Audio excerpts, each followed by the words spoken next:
உன் தேவனாகிய கர்த்தர் உன் நடுவில் இருக்கிறார். நான் இயேசுவின் நாமத்தில் சொல்றேன், என் மகனே, என் மகளே, உன் தேவனாகிய கர்த்தர் உன் நடுவில் இருக்கிறார். உங்க கூட இயேசு இருக்கிறார், கர்த்தர் இருக்கிறார். அவர் வல்லமை உள்ளவர், அவர் ரட்சிப்பார். உங்களுடைய பிரச்சனைக்கு அவர் முடிவை உண்டாக்குவார். உங்களுக்கு என்ன பிரச்சனை? இன்றைக்கு ஏதோ ஒரு காரியத்துல ஒரு விடுதலை தேவை இருக்குது, ரட்சிப்பு தேவை இருக்குது, ஒரு அற்புதம் தேவை இருக்குது. இல்ல, அவர் ரட்சிப்பார். அப்படின்னா அவர் பார்த்து கொள்ளுவார். ஏன்னா அவர் வல்லமை உள்ளவர். அவருடைய வல்லமைக்கு முன்பாக இந்த உலகத்தின் எந்த வல்லமையும் நிற்க முடியாது.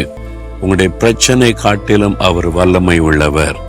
உங்களுக்கு விரோதமாய் எழும்பியிருக்கிற சத்துருக்களை காட்டிலும் அவர் வல்லமை உள்ளவர். உங்களுடைய வியாதியை காட்டிலும் உங்களுடைய குணமாக்குவதற்கு அவர் வல்லமை உள்ளவர். உங்களுக்கு வந்திருக்கிற எதிர்ப்புகளை எல்லாம் மேற்கொள்ளக்கூடிய வல்லமை உள்ளவர்.